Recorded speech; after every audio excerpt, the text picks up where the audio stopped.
Matthew Henry's Commentary on the Whole Bible. Numbers 20. At this chapter begins the history of the 40th year, which was the last year, of the Israelites wandering in the wilderness.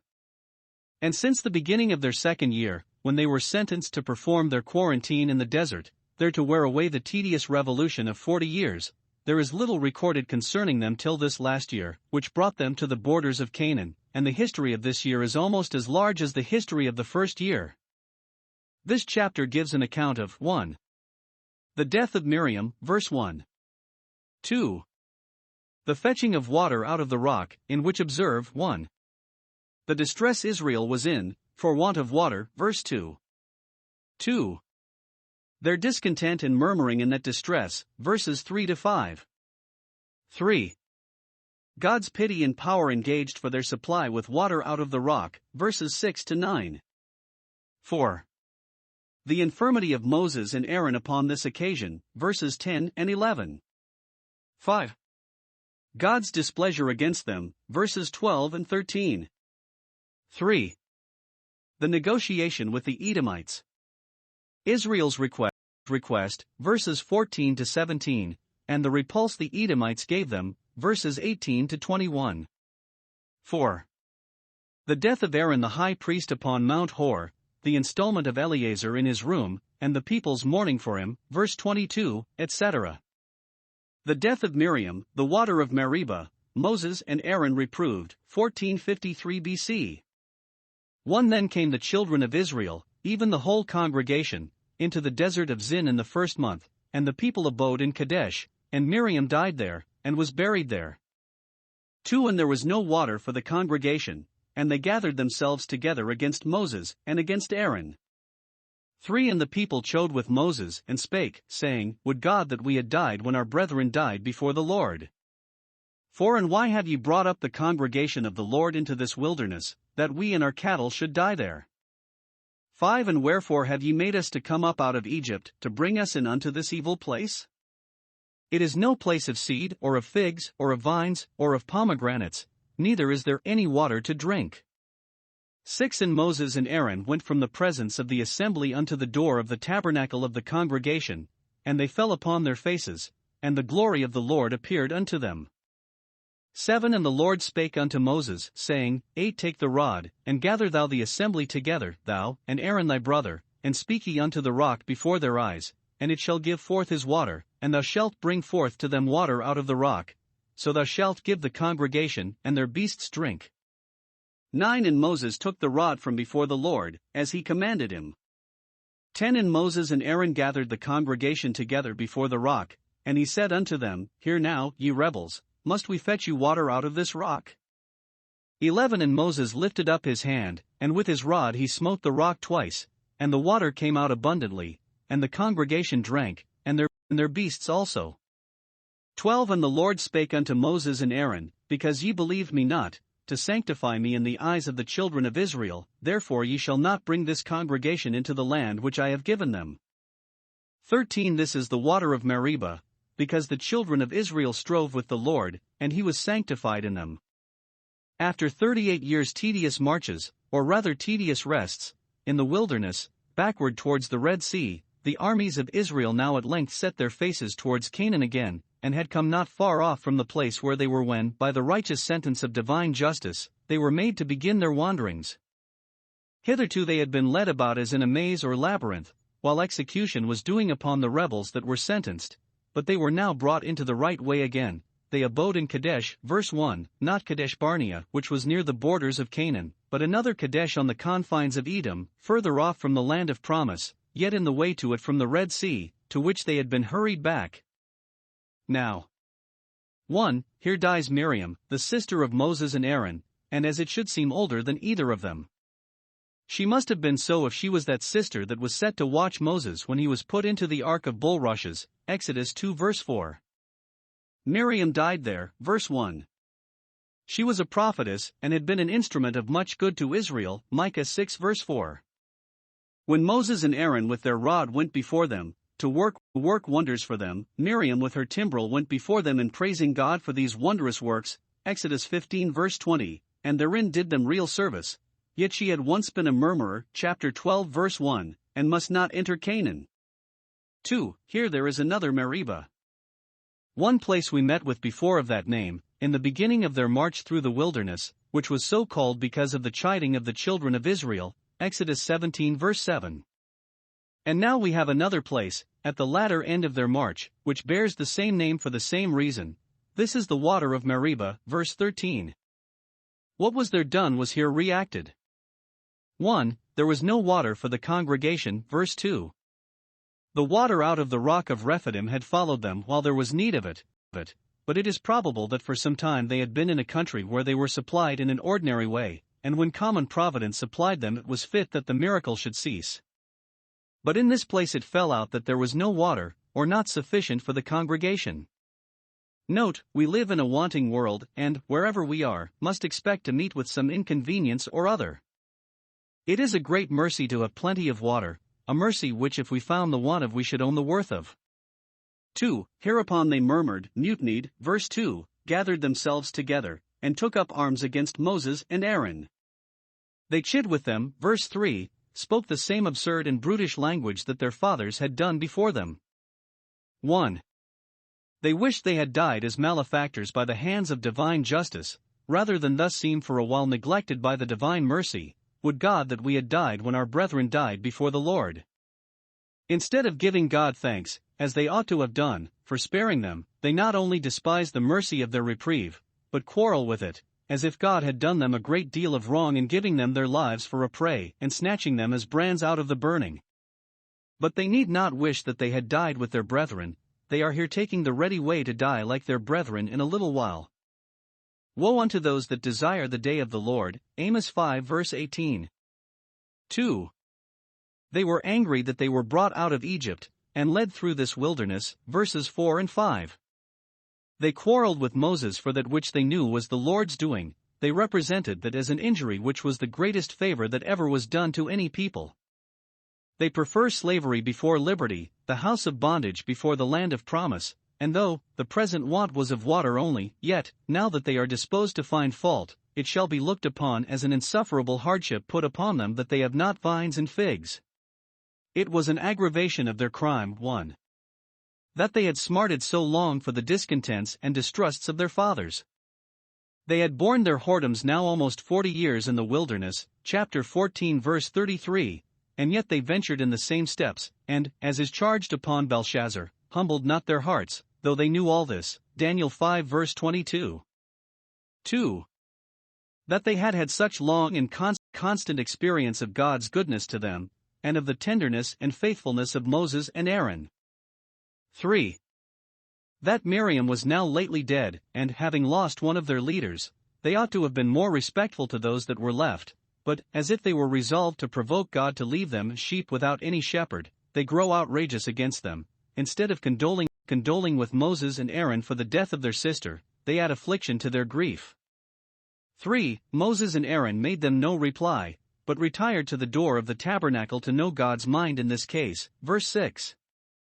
There they fell on their faces, as formerly on the like occasion, to deprecate the wrath of God, and to entreat direction from him. Here is no mention of anything they said, they knew that God heard the murmurings of the people, and before him they humbly prostrate themselves, making intercessions with groanings that cannot be uttered. There they lay waiting for orders. Speak, Lord, for thy servants hear. For God appeared, to determine the matter, not on his tribunal of justice, to sentence the rebels according to their deserts. No, he will not return to destroy Ephraim, Hosea 11 verse 9, will not always chide, see Genesis 8 verse 21. But he appeared, 1. On his throne of glory, to silence their unjust murmuring, verse 6. The glory of the Lord appeared, to still the tumult of the people by striking an awe upon them. Note, a believing sight of the glory of the Lord would be an effectual check to our lusts and passions, and would keep our mouths as with a bridle. 2. On his throne of grace, to satisfy their just desires. It was requisite that they should have water, and therefore, thought the manner of their petitioning for it was irregular and disorderly, yet God did not take that advantage against them to deny it to them, but gave immediate orders for their supply, verse 8. Moses must a second time in God's name command water out of a rock for them, to show that God is as able as ever to supply his people with good things, even in their greatest straits and in the utmost failure of second causes. Almighty power can bring water out of a rock, has done it, and can again, for his arm is not shortened. Lest it should be thought that there was something peculiar in the former rock itself, some secret spring which nature hid before in it, God here bids him broach another, and does not, as then, direct him which he must apply to, but lets him make use of which he pleased, or the first he came to, all alike to omnipotence. 1. God bids him take the rod, that famous rod with which he summoned the plagues of Egypt, and divided the sea, that, having that in his hand, both he and the people might be reminded of the great things God had formerly done for them, and might be encouraged to trust in him now. This rod, it seems, was kept in the tabernacle, verse 9, for it was the rod of God, the rod of his strength, as the gospel is called, Psalm 110 verse 2, perhaps an allusion to it. 2. God bids him gather the assembly, not the elders only, but the people, to be witnesses of what was done, that by their own eyes they might be convinced and made ashamed of their unbelief. There is no fallacy in God's works of wonder, and therefore they shun not the light, nor the inspection and inquiry of many witnesses. 3. He bids him speak to the rock, which would do as it was bidden, to shame the people who had been so often spoken to, and would not hear nor obey. Their hearts were harder than this rock, not so tender, not so yielding, not so obedient. 4. He promises that the rock should give forth water, verse 8, and it did so, verse 11 the water came out abundantly. This is an instance, not only of the power of God, that he could thus fetch honey out of the rock, and oil out of the flinty rock, but of his mercy and grace, that he would do it for such a provoking people. This was a new generation, most of the old stock were by this time worn off, yet they were as bad as those that went before them, murmuring ran in the blood, yet the entail of the divine favor was not cut off, but in this instance of it the divine patience shines as brightly as the divine power. He is God and not man, in sparing and pardoning, nay, he not only here gave them the drink which they drank of in common with their beasts, v. 8:11, but in it he made them to drink spiritual drink, which typified spiritual blessings, for that rock was Christ. 5. Moses and Aaron acted improperly in the management of this matter, so much so that God in displeasure told them immediately that they should not have the honor of bringing Israel into Canaan, verses 10-12. 1. This is a strange passage of story, yet very instructive. 1. It is certain that God was greatly offended, and justly, for he is never angry without cause. Though they were his servants, and had obtained mercy to be faithful, though they were his favorites, and such as he had highly honored, yet for something they thought, or said, or did, upon this occasion, he put them under the disgrace and mortification of dying, as other unbelieving Israelites did, short of Canaan. And no doubt the crime deserved the punishment. 2. Yet it is uncertain what it was in this management that was so provoking to God. The fault was complicated. First, they did not punctually observe their orders, but in some things varied from their commission. God bade them speak to the rock, and they spoke to the people, and smote the rock, which at this time they were not ordered to do, but they thought speaking would not do. When, in distrust of the power of the word, we have recourse to the secular power in matters of pure conscience, we do, as Moses here, smite the rock to which we should only speak. Secondly, they assume too much of the glory of this work of wonder to themselves. Must we fetch water? As if it were done by some power or worthiness of theirs. Therefore it is charged upon them, verse 12, that they did not sanctify God, that is, they did not give him that glory of this miracle which was due unto his name. Thirdly, unbelief was the great transgression, verse 12 you believed me not, nay, it is called rebelling against God's commandment, chapter 27 verse 14. The command was to bring water out of the rock, but they rebelled against this command, by distrusting it, and doubting whether it would take effect or no. They speak doubtfully, must we fetch water? And probably they did in some other ways discover an uncertainty in their own minds whether water would come or no for such a rebellious generation as this was. And perhaps they the rather questioned it, though God had promised it, because the glory of the Lord did not appear before them upon this rock, as it had done upon the rock in Rephidim, Exodus 17 verse 6. They would not take God's word without a sign. Dr. Lightfoot's notion of their unbelief is that they doubted whether now at last, when the 40 years had expired, they should enter Canaan, and whether they must not for the murmurings of the people be condemned to another period of toil, because a new rock was now opened for their supply, which they took for an indication of their longer stay. And, if so, justly were they kept out of Canaan themselves, while the people entered at the time appointed. Fourthly, they said and did all in heat and passion. This is the account given of the sin. Psalm 106 verse 33. They provoked his spirit, so that he spoke unadvisedly with his lips. It was in his passion that he called them rebels. It is true they were so, God had called them so, and Moses afterwards, in the way of a just reproof, Deuteronomy 9 verse 24, calls them so without offense, but now it came from a provoked spirit, and was spoken unadvisedly. It was too much like Raca, and thou fool. His smiting the rock twice, it should seem, not waiting at all for the eruption of the water upon the first stroke, shows that he was in a heat. The same thing said and done with meekness may be justifiable, which when said and done in anger may be highly culpable. See James 1 verse 20. Fifthly, that which aggravated all the rest, and made it the more provoking, was that it was public, before the eyes of the children of Israel, to whom they should have been examples of faith, and hope, and meekness.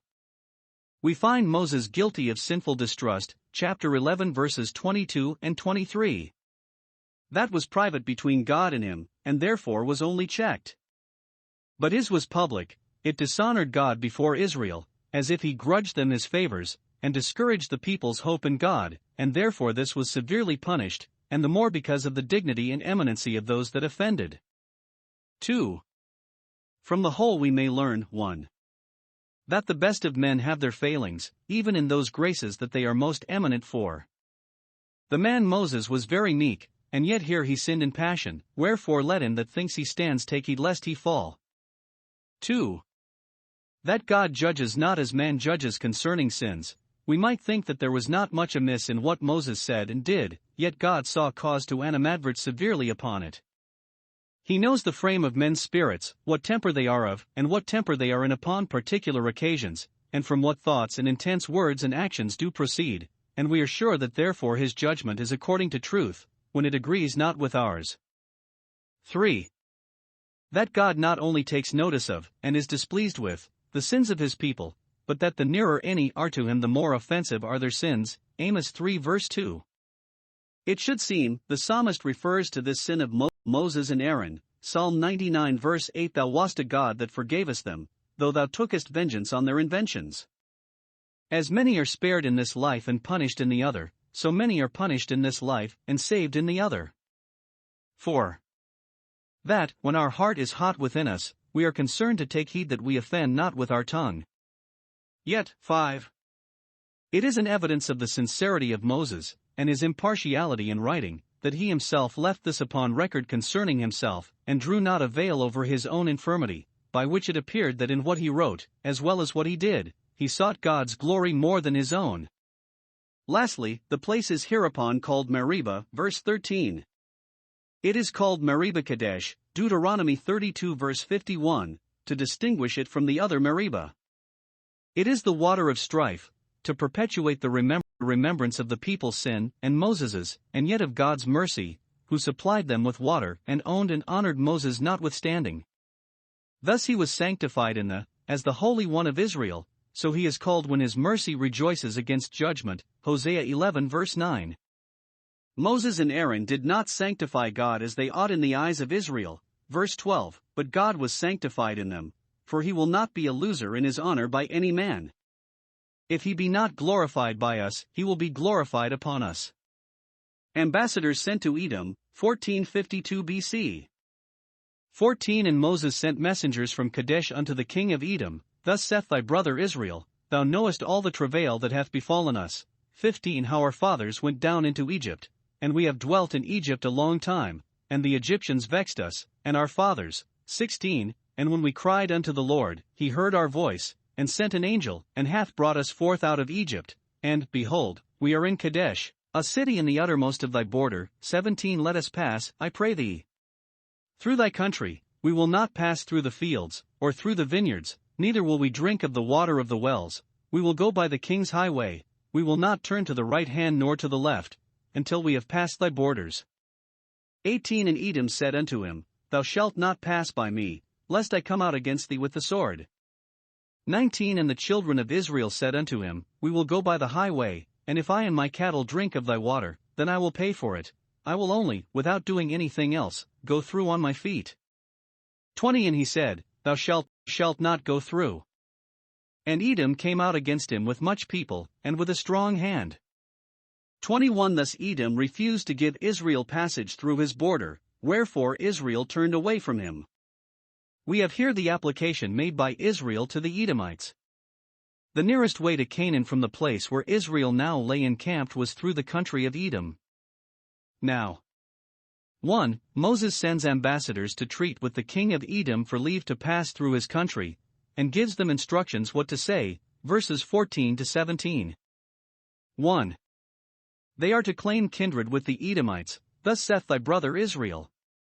Both nations descended from Abraham and Isaac, their common ancestors. Esau and Jacob, the two fathers of their respective nations, were twin brothers, and therefore, for relation sake, they might reasonably expect this kindness from them, nor needed the Edomites to fear that their brother Israel had any ill design upon them, or would take any advantages against them. 2. They are to give a short account of the history and present state of Israel, which, they take it for granted, the Edomites were no strangers to. And in this there was a double plea. 1. Israel had been abused by the Egyptians, and therefore ought to be pitied and succored by their relations. The Egyptians vexed us and our fathers, but we may hope our brethren the Edomites will not be so vexatious. 2. Israel had been wonderfully saved by the Lord, and therefore ought to be countenanced and favored. Verse 16 We cried unto the Lord, and he sent an angel, the angel of his presence, the angel of the covenant, the eternal word, who had brought us forth out of Egypt, and led us hither. It was therefore the interest of the Edomites to ingratiate themselves with a people that had so great an interest in heaven, and were so much its favorites, and it was at their peril if they offered them any injury. It is our wisdom and duty to be kind to those whom God is pleased to own, and to take his people for our people. Come in, thou blessed of the Lord. 3. They are humbly to beg a passport through their country. Though God himself, in the pillar of cloud and fire, was Israel's guide, in following which they might have justified their passing through any man's ground against all the world, yet God would have this respect paid to the Edomites, to show that no man's property ought to be invaded under color of religion. Dominion is founded in providence, not in grace. Thus when Christ was to pass through a village of the Samaritans, to whom his coming was likely to be offensive, he sent messengers before his face to ask leave. Luke 9 verse 52. Those that would receive kindness must not disdain to request it. 4. They are to give security for the good behavior of the Israelites in this march, that they would keep in the king's high road, that they would commit no trespass upon any man's property, either in ground or water, that they would not so much as make use of a well without paying for it, and that they would make all convenient speed, as fast as they could well go on their feet. Verses 17 and 19. Nothing could be offered more fair and neighborly. 2. The ambassadors returned with a denial. Verse 18. Edom, that is, the king of Edom, as protector of his country, said, Thou shalt not pass by me, and, when the ambassadors urged it further, he repeated the denial. Verse 20 And threatened, if they offered to enter his country, it should be at their peril. He raised his trained bands to oppose them. Thus Edom refused to give Israel passage. This was owing 1. To their jealousy of the Israelites. They feared they should receive promises. And truly, had this numerous army been under any other discipline and command than that of the righteous God himself, who would no more suffer them to do wrong than to take wrong, there might have been cause for this jealousy. But what could they fear from a nation that had statutes and judgments so righteous? 2. It was owing to the old enmity which Esau bore to Israel. If they had no reason to fear damage by them, yet they were not willing to show so much kindness to them. Esau hated Jacob because of the blessing, and now the hatred revived, when the blessing was ready to be inherited. God would hereby discover the ill nature of the Edomites to their shame, and try the good nature of the Israelites to their honor. They turned away from him, and did not take this occasion to quarrel with him. Note, we must not think it strange if the most reasonable requests be denied by unreasonable men, and if those be affronted by men whom God favors. I as a deaf man heard not. After this indignity which the Edomites offered to Israel, God gave them a particular caution not to abhor an Edomite, Deuteronomy 23 verse 7, though the Edomites had shown such an abhorrence of them, to teach us in such cases not to meditate revenge. The Edomites refuse a passage to Israel, the death of Aaron, 1452 BC. 22 And the children of Israel, even the whole congregation, journeyed from Kadesh, and came unto Mount Hor. 23 And the Lord spake unto Moses and Aaron in Mount Hor, by the coast of the land of Edom, saying, 24 Aaron shall be gathered unto his people, for he shall not enter into the land which I have given unto the children of Israel, because ye rebelled against my word at the water of Miriam. 25 Take Aaron and Eleazar his son, and bring them up unto Mount Hor. 26 And strip Aaron of his garments, and put them upon Eleazar his son, and Aaron shall be gathered unto his people, and shall die there. 27 And Moses did as the Lord commanded, and they went up into Mount Hor in the sight of all the congregation. 28 And Moses stripped Aaron of his garments, and put them upon Eleazar his son, and Aaron died there in the top of the mount, and Moses and Eleazar came down from the mount. 29 And when all the congregation saw that Aaron was dead, they mourned for Aaron 30 days, even all the house of Israel. The chapter began with the funeral of Miriam, and it ends with the funeral of her brother Aaron. When death comes into a family, it often strikes double. Israel had not improved the former affliction they were under by the death of the prophetess, and therefore, soon after, God took away their priest, to try if they would lay that to heart. This happened at the very next stage, when they removed to Mount Hor, fetching a compass round the Edomites' country, leaving it on their left hand. Wherever we go, death attends us, and the graves are ready for us. 1. God bids Aaron die, verse 24. God takes Moses and Aaron aside, and tells them, Aaron shall be gathered to his people. These two dear brothers are told that they must part. Aaron the elder must die first, but Moses is not likely to be long after him, so that it is but for a little while, that they are parted. 1. There is something of displeasure in these orders. Aaron must not enter Canaan, because he had failed in his duty at the waters of strife. The mention of this, no doubt, went to the heart of Moses, who knew himself, perhaps, at that time, to be the guiltier of the two. 2. There is much of mercy in them. Aaron, though he dies for his transgression, is not put to death as a malefactor, by a plague or fire from heaven, but dies with ease and in honor. He is not cut off from his people, as the expression usually is concerning those that die by the hand of divine justice, but he is gathered to his people, as one that died in the arms of divine grace. 3. There is much of type and significancy in them. Aaron must not enter Canaan, to show that the Levitical priesthood could make nothing perfect, that must be done by the bringing in of a better hope. Those priests could not continue by reason of sin and death, but the priesthood of Christ, being undefiled, is unchangeable, and to this, which abides forever, Aaron must resign all his honor, Hebrews 7 verses 23 to 25. 2. Aaron submits and dies in the method and manner appointed, and, for aught that appears, with as much cheerfulness as if he had been going to bed. 1. He puts on his holy garments to take his leave of them, and goes up with his brother and son to the top of Mount Hor, and probably some of the elders of Israel with him, verse 27. They went up in the sight of all the congregation who, it is likely, were told on what errand they went up. By this solemn procession Aaron lets Israel know that he is neither afraid nor ashamed to die, but, when the bridegroom comes, can trim his lamp and go forth to meet him. His going up the hill to die signified that the death of saints, and Aaron is called the saint of the Lord, is their ascension. They rather go up than go down to death. 2. Moses, whose hands had first clothed Aaron with his priestly garments, now strips him of them, for, in reverence to the priesthood, it was not fit that he should die in them. Note, death will strip us, naked we came into the world, and naked we must go out. We shall see little reason to be proud of our clothes, our ornaments, or marks of honor, if we consider how soon death will strip us of our glory, divest us of all our offices and honors, and take the crown off from our head. 3. Moses immediately puts the priestly garments upon Eleazar his son, clothes him with his father's robe, and strengthens him with his girdle, Isaiah 22 verse 21. Now 1. This was a great comfort to Moses, by whose hand the law of the priesthood was given to see that it should be kept up in a succession, and that a lamp was ordained for the anointed, which should not be extinguished by death itself. This was a happy earnest and indication to the church of the care God would take that as one generation of ministers and Christians, spiritual priests, passes away, another generation should come up instead of it. 2.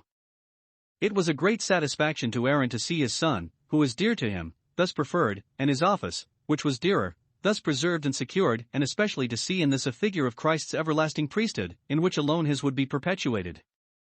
Now, Lord, might Aaron say, let thy servant depart in peace, for my eyes have seen thy salvation. 3. It was a great kindness to the people.